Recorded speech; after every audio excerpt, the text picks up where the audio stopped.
préinscription et surtout de l'offre de formation que nous vous proposons à l'Université des Antilles. Je vais vous présenter nos invités dans un tout petit instant. La deuxième partie vous est consacrée, ça vous le savez, puisque nous vous écoutons avec beaucoup d'attention lorsque vous nous laissez vos messages sur notre répondeur. Coup de collet, coup de sirop, coup de cœur, coup de gueule à venir entre 17h et 18h. Réaction aussi en direct si vous le souhaitez au 96 27 27. Cet après-midi, c'est Josué Blanchard. Je ne sais pas si c'est une sucette qu'il a à la bouche ou alors si c'est une paillette.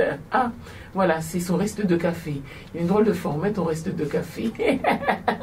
Allez, c'est lui qui sera avec moi jusqu'à 17h. Tout de suite, eh bien, je vais vous présenter mes invités. Frédéric Gérardin, bonsoir. Bonsoir. Vous êtes le responsable administratif de l'orientation des stages et de l'insertion professionnelle. Et de la, voilà. Sébastien Régis, qui est lui chargé du plan réussite en licence. Bonsoir, monsieur Régis. C'est le prénom Régis ou c'est... Non, c'est le nom. C'est le nom, d'accord, parfait. Et Stéphane Chollet, qui lui est... Chollet ou Cholette, je ne sais pas. Chollet. Chollet. Il est étudiant, élu étudiant, on va dire ça ainsi. Exact. Merci d'être avec nous. Et puis, vous également, chers auditeurs, vous pouvez nous appeler au 96 27 27. C'est vrai que l'Université des Antilles a beaucoup fait parler d'elle ces derniers mois, mais là c'est sous un autre angle que nous allons parler de cette université en rappelant les différentes formations diplômantes que vous pouvez faire au sein de cette structure. Bonsoir à tous. Alors, c'est souvent dommage d'entendre ça, mais je serai obligée de vous poser la question. Est-ce que l'Université des Antilles a encore beaucoup de cotes auprès des futurs étudiants? Ah, nous l'espérons, parce que c'est une solution de proximité pour pouvoir poursuivre des études supérieures. En regardant les chiffres de préinscription qu'on connaît depuis le début janvier, puisque le portail admission post-bac de préinscription et d'orientation post-bac nous donne des premiers éléments. Et au 10 juin, on était à près de 1300 préinscrits sur les différentes formations de notre université, sur le pôle Guadeloupe, hein, j'entends. Et on a à peu près les mêmes chiffres, à une vingtaine d'unités près pour la même période de l'année dernière. D'accord, c'est bien de nous donner ces chiffres très encourageants en matière de préinscription. Vous n'avez peut-être pas encore les résultats des examens, mais le taux de réussite est de quel pourcentage environ dans notre université, notamment après tous les chamboulements que l'on a connus sur ces derniers mois? Alors les taux de réussite, il faut toujours prendre ça avec des pincettes, parce que nous avons une structure de qualification qui, par rapport à d'autres régions, est plutôt déformée vers le bas, avec des niveaux de sortie de bac qui sont 3 à 4 points inférieurs aux moyennes françaises. Si on prend la licence, qui est l'étalon de mesure en quelque sorte, on est 10 à 15 points de taux de réussite entre première et deuxième année inférieur à l'équivalent dans les autres régions. Je parle de France, hein, de l'Hexagone. Mais si on prend la licence sur 4 ou 5 ans, on a des taux comparables avec les mêmes étudiants. C'est-à-dire que sans doute avons-nous un travail, et M. Régis en parlera, sans doute avons-nous un travail pas de remise à niveau, mais d'orientation et de réorientation et d'accompagnement des étudiants qui sortent du secondaire pour aller à l'université.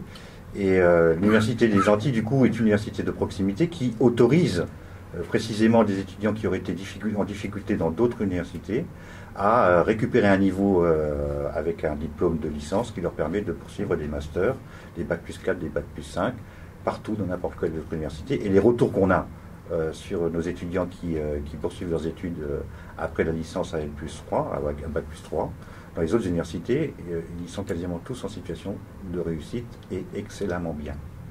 Donc on a aussi ce travail social particulier à faire par rapport à nos territoires.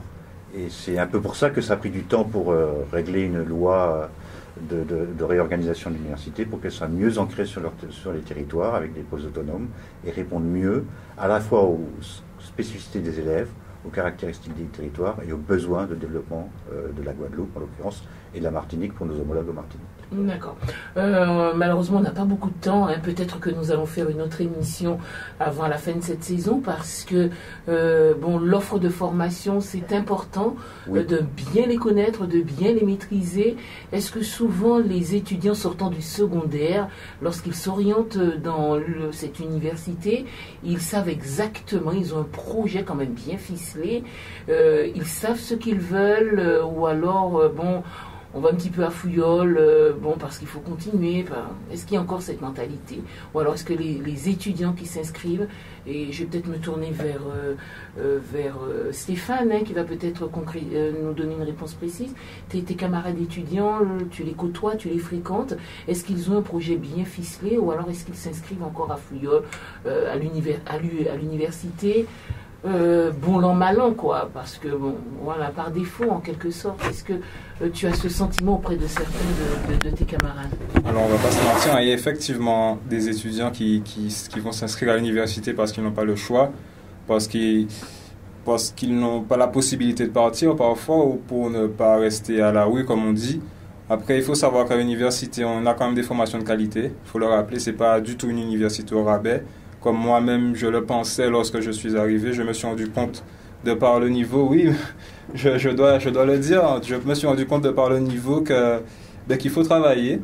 Et heureusement, il y en a beaucoup de mes camarades s'en rendent compte et ils ne désespèrent pas. Ils arrivent peut-être avec une idée et continuent avec une autre idée, l'idée de réussir. Et on leur propose pour ça, via plusieurs personnes présentes à l'université, donc des psychologues d'orientation notamment, de se former, de se coacher pour pouvoir avoir une idée plus précise de où continuer, de que faire après. D'accord. Eh bien, on va tout de suite passer à l'offre de formation proposée par l'UA, l'Université des Antilles, qui n'a pas encore officiellement cette appellation, mais ça devrait se faire sous peu. Oui, enfin, l'Assemblée nationale vient d'adopter définitivement le texte hier, et donc on attend la promulgation qui doit dans le journal officiel. Probablement aujourd'hui ou demain dans le journal officiel. D'accord. Alors pour l'offre de formation, effectivement, c'est ce qui intéresse nos auditeurs. L'Université des Antilles, particulièrement en Guadeloupe, propose à peu près tous les parcours possibles. Du droit, pour celles et ceux qui veulent faire des droits et de la science politique en licence et en master, de l'économie et de la gestion, soit de l'économie de modélisation économétrique, de politique économique, soit de l'économie du développement et du territoire, et de l'aménagement du territoire. Toutes les matières scientifiques, en biochimie, en sciences de la vie et de la terre, en informatique, en mathématiques, en physique, en chimie, en sciences physiques, leur sont offertes. La première année commune des études de santé qui prépare au concours de médecins généralistes, de dentistes, de pharmaciens, de psychomotriciens, de sages-femmes. Donc tout le panel des études de santé est présent sur le territoire. La licence de STAPS, des sciences et techniques, des sciences et techniques des activités physiques et sportives, qui elle donne 3 séries de débouchés, soit le coaching ou l'entraînement d'équipes de sportifs, professionnels ou amateurs, soit la préparation du concours du professorat d'éducation physique et sportive pour les collèges et les lycées, ou même l'université d'ailleurs, soit, et c'est un débouché qui est très porteur, tous les métiers des activités physiques adaptées à la santé, d'entretien des grands moons, qui grâce à la science sont de plus en plus alertes, de plus en plus âgés, mais pour entretenir leur autonomie, ils ont besoin de gymnastique, etc. Et ce sont des métiers qui offrent des débouchés qui sont comparables à ceux de kinésithérapeutes avec des revenus et des salaires équivalents. Parfait, nous allons poursuivre cette conversation dans quelques instants. Je rappelle à nos auditeurs que s'ils veulent nous poser des questions sur les offres de formation ou autres, tout ce qui concerne l'Université des Antilles, ils peuvent nous appeler au 96 27 27. Mais pour l'heure, nous allons marquer une pause. Nous allons tout de suite retrouver Edwina du côté de Nocibé à l'Université des Antilles, juste après la pause. Allez, nous parlons des inscriptions donc à l'université. Concernant les modalités d'inscription, il faut absolument, étudiantes, vous inscrire en ligne sur le site www.ual.edu.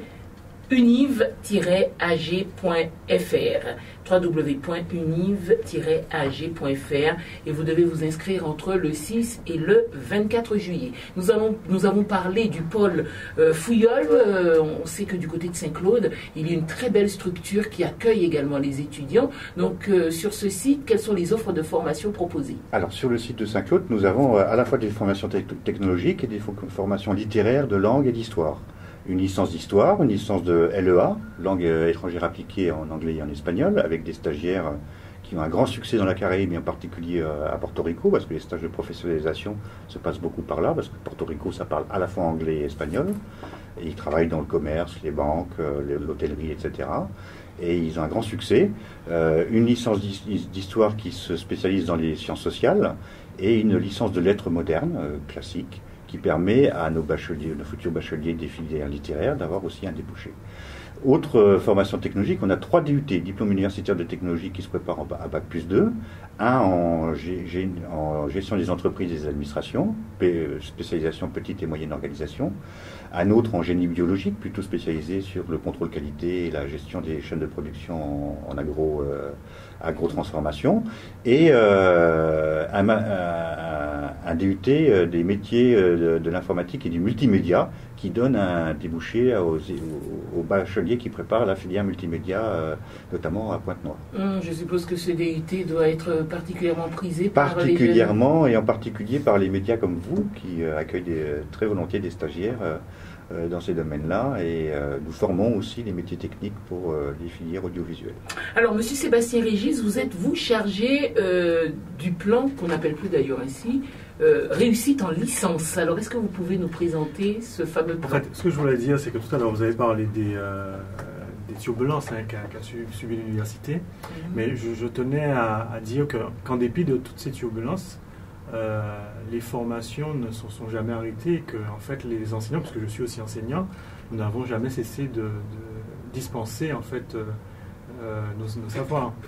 Ce qu'on peut dire au niveau de la réussite, c'est que pour les étudiants qui viennent à l'Université des Antilles, on cherche à la fois à aider ceux qui auraient des difficultés à travers la mise en place de tutorats, de choses pour les aider.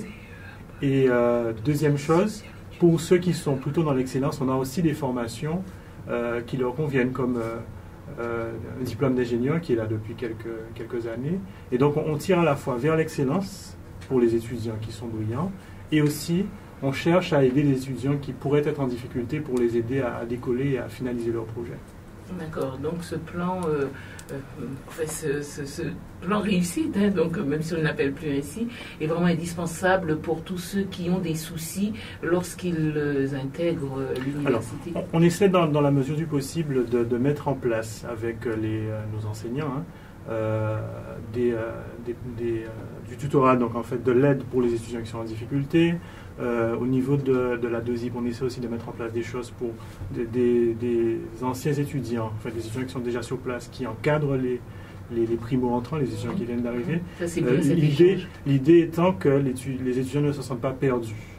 Et même, tout à l'heure, monsieur Girardin a rappelé, et même quand bien même un étudiant se sentirait perdu, il peut toujours se rapprocher. C'est ça l'intérêt d'être à l'Université des Antilles, c'est une petite université, donc il ne faut pas hésiter à se rapprocher de ces enseignants qui vont essayer dans la mesure du possible de les aider. Alors justement, Stéphane, lorsque tu es arrivé à l'université ici, est-ce que tu t'es senti perdu? Alors, oui et non. Je me suis senti perdu parce que c'était un cadre nouveau. Je devais me lever avant 5 h du matin, rentrer après 20 h. Je faisais aller-retour moule Pointe-à-Pitre 2 fois par jour. Donc tout ça, ça a un coût financier, ça a un coût mental, c'est fatigant. Mais j'aimais ce que je faisais, et plutôt que de me dire que je suis perdu, j'ai cherché à me trouver. Et je me suis trouvé, je me suis rapproché de la DESIP, on en a parlé. J'ai eu l'occasion d'être tuteur. Alors pour ceux qui ne connaissent pas les sigles, alors... Oui. Alors la DESIP, en fait, c'est la direction de l'observation, l'orientation des stages et de l'insertion professionnelle. On peut dire que c'est l'équivalent du CIO. Oui, c'est la structure d'aide à l'orientation et d'information des étudiants et des élèves d'ailleurs aussi. Voilà. Donc, je me suis rapproché de cet organisme-là. On m'a donné des informations pertinentes. J'ai pu peaufiner mon parcours, le choix de parcours. j'ai fini par collaborer avec la DOSIP. Donc moi-même maintenant, j'oriente des nouveaux étudiants qui se sentent eux aussi, comme moi je l'étais, c'est-à-dire à peu près perdus et qui veulent se trouver.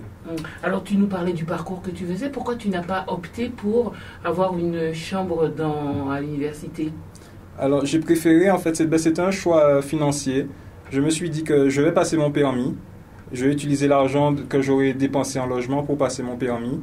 Et voilà, j'ai obtenu mon permis et maintenant je suis au Crous, comme ça j'économise l'essence. Allez, on va parler de documents, du dossier social de l'étudiant. On sait que c'est un dossier important. Je vous propose d'écouter un message laissé par une auditrice sur notre répondeur et vous allez bien sûr y répondre. Donc, je suis mère de famille, Maro. Donc, c'était pour attirer ton attention sur les organismes tels que la CAF, le DSE, dossier social étudiant. Souvent, les organismes se disent que quand il y a un changement dans ta situation, de signaler, par exemple, quelqu'un qui reçoit des aides, si la personne trouve un travail, on te demande de le signaler. Mais dans le cas contraire, je voudrais demander à ces organismes pourquoi est-ce que ça ne marche pas dans l'autre sens. C'est-à-dire que, voilà, moi j'ai perdu mon emploi et je suis en train de faire un DSE pour mon fils qui va être étudiant.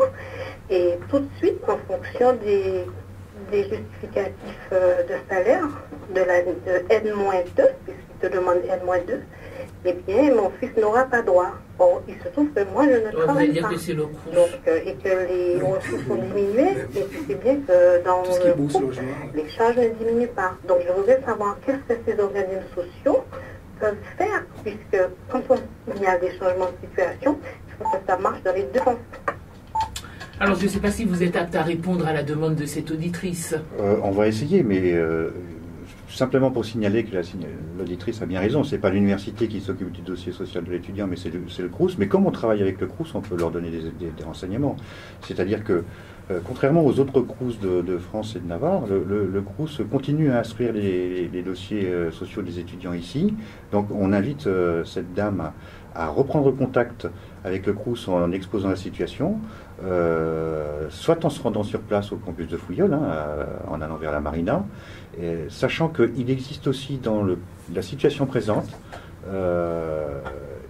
la possibilité de rencontrer l'assistante sociale du Crous, qui, elle, est habilitée à instruire des dossiers d'aide complémentaires ou supplémentaires par rapport au DSE, précisément pour tenir compte de ces situations-là. Alors je ne promets rien à la place du Crous, bien sûr, ni à la place d'une assistante sociale dont c'est le métier précisément d'étudier les critères de ressources et les difficultés des familles pour reprendre éventuellement en charge une aide nécessaire.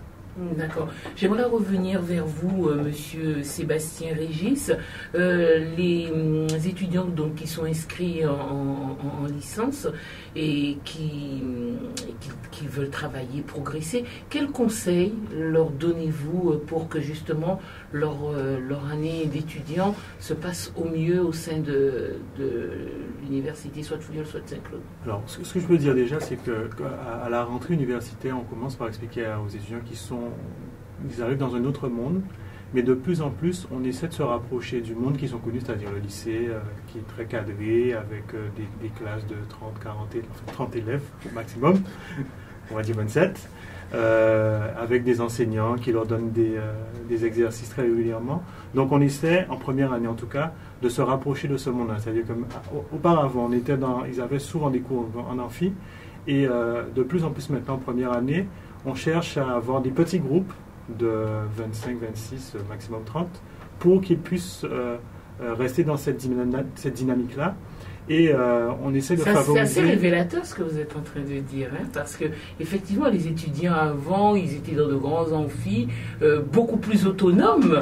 Et là, si vous gardez peut-être ces petites cellules, ça veut dire que vous essayez de vous rapprocher le plus possible. Donc on a le sentiment qu'on materne de plus en plus les... Non, c'est-à-dire qu'on a deux possibilités. Face à un constat, soit en fait on garde la barre à un certain niveau, soit on essaie d'adapter ce qu'on a connu, parce que le monde change, on n'avait pas autant de technologie avant, donc il y a des progrès, mais il y a aussi des changements de comportement, d'attitude, et on essaie de s'adapter pour favoriser la réussite des étudiants. Donc à ce niveau-là, on essaie de travailler là-dessus, mais on ne pourra jamais remplacer. L'essentiel pour un étudiant, c'est de travailler. Donc en fait, c'est ce qu'on le discours qu'on a avec eux, c'est toujours ça, c'est qu'on met en place des choses pour vous. On met également en place, on l'a dit tout à l'heure, du tutorat. Donc en fait, on demande à des étudiants plus anciens qui sont en licence de troisième année, en troisième année de licence plutôt, ou en master, d'aider les étudiants de première année. Mais on ne peut pas obliger ces étudiants à venir au tutorat. Donc c'est toujours sur la base du volontariat. Donc on ne peut que les inciter, on met des choses en place. Et alors, quels sont les résultats? Écoutez, c'est assez mitigé. C'est-à-dire qu'en fait, comme disait tout à l'heure Stéphane, quand on reçoit les étudiants, nous à l'université on reçoit un peu tout le monde, tous ceux qui veulent peuvent venir, contrairement à certaines filières qui sont sélectives. Et donc on a les étudiants qui ont déjà leur projet, qui viennent et qui savent ce qu'ils veulent. On a les étudiants qui sont un peu perdus, mais qui, en ayant un peu d'aide, arrivent à trouver leur chemin. Et on a des étudiants qui clairement nous disent qu'en fait, ils sont là juste pour alors je ne sais pas si j'ose le dire, juste pour... Non, pas nécessairement. Non, pas nécessairement pour passer des concours. Oui, alors voilà, ils sont en transition, on va dire. Mais c'est pas la majorité des étudiants, donc oui, on a un petit peu de tout. Mais encore une fois, on met en place des structures, des aides pour la réussite des étudiants. C'est-à-dire qu'en fait, si un étudiant dit qu'il a été à l'université, il n'a pas été aidé pour réussir, je pense que soit en fait, il n'était pas au courant, il s'est bouché les oreilles ou que sais-je, soit il est complètement perdu, mais à tous les niveaux. D'accord. Dans les différentes offres de formation, quelle est la spécialité qui a le plus de succès auprès des étudiants?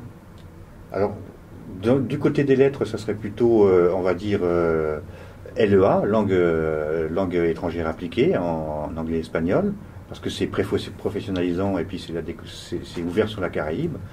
Du côté des sciences, le spot, c'est la première année commune des études de santé. Et le deuxième, on va dire, ça serait plutôt l'informatique. On comprend bien dans le monde moderne, pour ce qui est, et aussi la biologie, je dirais, le développement durable, la défense de l'environnement. En fait, on a pas mal de formations phares qui attirent et la formation d'ingénieur aussi, mais ça, c'est pas pour les futurs bacheliers, c'est après 2-3 années. Et donc, on a quelques formations phares qui sont pas mal trustées par les étudiants et qui répondent aussi à des besoins de développement réels. Si je peux ajouter quelque chose, c'est qu'en fait, je ne suis passé voir le bureau d'aide à l'insertion professionnelle il n'y a pas très longtemps, et la responsable m'indiquait qu'en fait, en moyenne, en fait, chaque année, on a 107 entreprises qui viennent frapper à la porte de l'université pour proposer des offres d'emploi. Donc ça veut dire qu'en fait, c'est encourageant. Ça veut dire qu'en général, ce sont des gens qui ont reçu des étudiants stagiaires et qui ont été très satisfaits et qui ont souvent eu des recrutements et qui en fait, ayant cette expérience positive, cherchent en fait à recruter des étudiants de l'université. Donc on a toujours l'impression que l'université est perdue par rapport au monde professionnel. Alors justement, j'allais venir, pendant de longues années, on a eu ce sentiment, mais depuis quelque temps, on se rend compte que ce rapprochement entre l'université et le monde professionnel se fait de plus en plus. Tout à fait, j'ai un chiffre devant les yeux. Il y a plus de 200 professionnels qui interviennent dans nos formations, qui proposent des stages. Donc c'est bien un signe qui montre qu'en fait, on cherche vraiment à se rapprocher du monde de l'entreprise. Et nos étudiants, je ne vais pas dire que tous arrivent à trouver du travail, puisque ce serait pas honnête de dire ça, mais en fait, ils n'ont pas plus de difficultés, ou ils n'en ont pas plus, à trouver du travail que dans d'autres formations, que dans d'autres universités. Quoi qu'il en soit, en fait, on reçoit des offres d'emploi, ce qui montre en fait qu'on a une certaine satisfaction des chefs d'entreprise et des entreprises ici. Alors, une fois les diplômes obtenus, licence, master ou DUT, que font la plupart des étudiants? Est-ce qu'ils restent ici, ils intègrent bien sûr le milieu professionnel, ou alors ils partent pour vivre d'autres expériences, soit d'études, ou alors pour s'insérer ailleurs dans le tissu professionnel? Alors, pour les DUT, mais y compris pour les BTS, soit dit en passant, ils cherchent beaucoup à poursuivre, parce qu'ils ont pris le goût des études, ils voulaient faire des études courtes, et finalement ils ont pris goût aux études, et ils poursuivent en licence, en L3, en licence professionnelle ou en licence académique. Chez nous, il y a un seuil entre la licence et le master, où la plupart des étudiants poursuivent le master 1 dans notre université, après avoir fait le premier cursus de licence. Mais il y a aussi des accès aux écoles d'ingénieurs, à des écoles professionnelles à niveau Bac plus 4, Bac plus 5 qui se fait sur dossier avec la licence ou sur concours avec la licence. Et donc il y a légitimement un flux vers ces spécialisations-là. Et on a quand même vers le M2 des étudiants qui cherchent d'autres universités pour préparer des spécialisations de recherche ou de doctorat qu'on ne leur proposerait pas ici, ou qui ont envie de changer d'air parce que on a aussi des conventions de coopération avec d'autres universités et ça fait du bien, les voyages forment la jeunesse et s'ils reviennent avec de nouvelles compétences complémentaires, c'est encore mieux pour le pays et pour la population. RCI 16h44, on va faire une petite beauté tout de suite. Je vous explique comment vous inscrire à l'Université des Antilles. Alors soit vous avez le choix selon votre formation, vers Fouillol ou alors vers le camp Jacob à Saint-Claude. Alors, modalité d'inscription en ligne, je le disais, qui peut nous donner des précisions concernant justement ces inscriptions. Oui, c'est super facile pour les jeunes qui ont l'habitude de l'informatique maintenant. Tout se fait en ligne. Donc, effectivement, sur le portail univ-ag.fr, à partir du 6 juillet, mais condition préalable, et tous les futurs bacheliers le savent, il faut qu'ils fassent une préinscription sur admission post-bac. Oui. Certains ont oublié parce que la première phase, mais à partir du 26 juin, la procédure complémentaire s'ouvrira, et c'est en mettant d'abord une préinscription sur admission post-bac, en choisissant une des licences ou un DUT de l'université, qu'ils vont avoir un numéro de dossier avec un code confidentiel et qu'ils conservent bien ce numéro de dossier et code confidentiel parce que ce sera le même qu'ils vont utiliser pour faire l'inscription en ligne à l'université. Donc ça va leur économiser de l'énergie parce que les données d'admission post-bac vont être rapatriées sur le serveur de l'université et ils n'auront que des renseignements complémentaires à fournir sur l'inscription en ligne.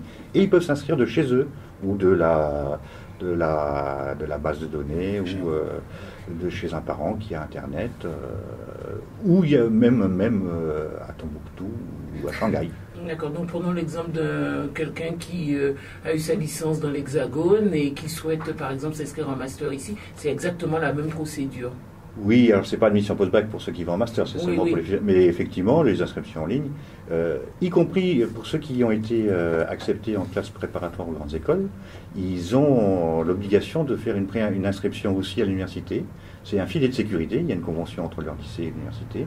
Je parle des classes préparatoires en Guadeloupe. Et si jamais ils ne se sentent pas bien dans la classe prépa, ils peuvent être orientés en deuxième semestre de la première année de licence ou s'ils ratent les concours aux écoles supérieures ou aux écoles d'ingénieurs après 2 ans de classe prépa, ils peuvent être réorientés directement en troisième année de licence dans le domaine de leur classe prépa.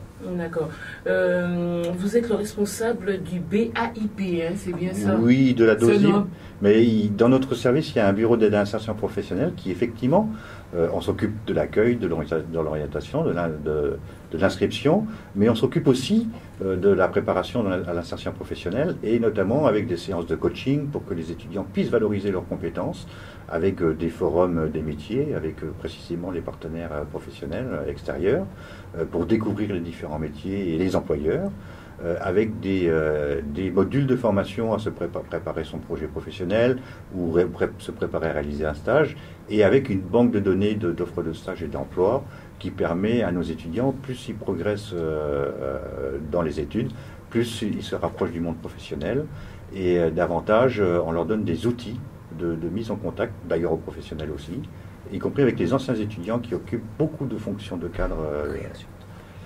Beaucoup de fonctions de cadre dans le privé et dans le public et qui peuvent les parrainer.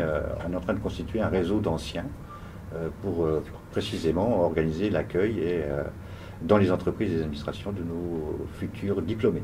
D'accord, Stéphane, qu'est-ce que tu aurais à dire aux futurs étudiants donc, de l'Université des Antilles? Est-ce que toi-même aussi tu les accompagnes pour les hisser vers le haut en tant qu'élu étudiant? Ben j'essaie en tout cas, dès qu'on me demande une information, je tente de la trouver.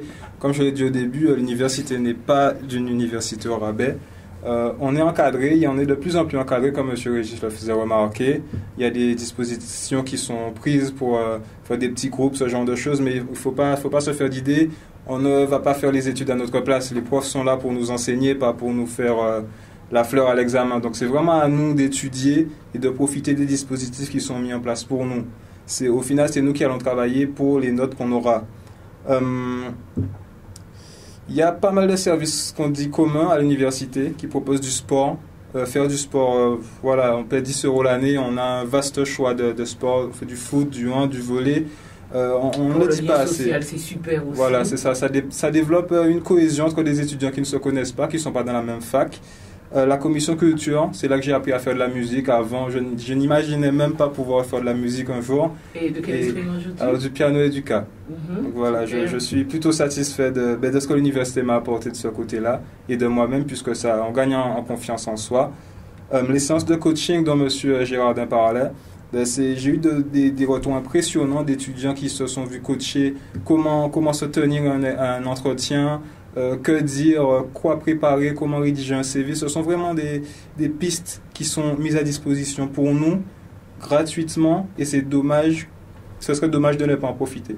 Donc il y a vraiment un cadre pour étudier à l'université, et on doit en profiter pour fournir des résultats excellents. D'accord. Le mot de la fin, je vous le laisse, Monsieur Régis. Écoutez, je pense qu'ils ont déjà tout dit, Stéphane et Monsieur Gérardin. Moi, j'ai simplement envie de dire que, contrairement à ce que certains pourraient penser, contrairement à ce que certains Guadeloupéens pourraient penser, on peut étudier en Guadeloupe et réussir.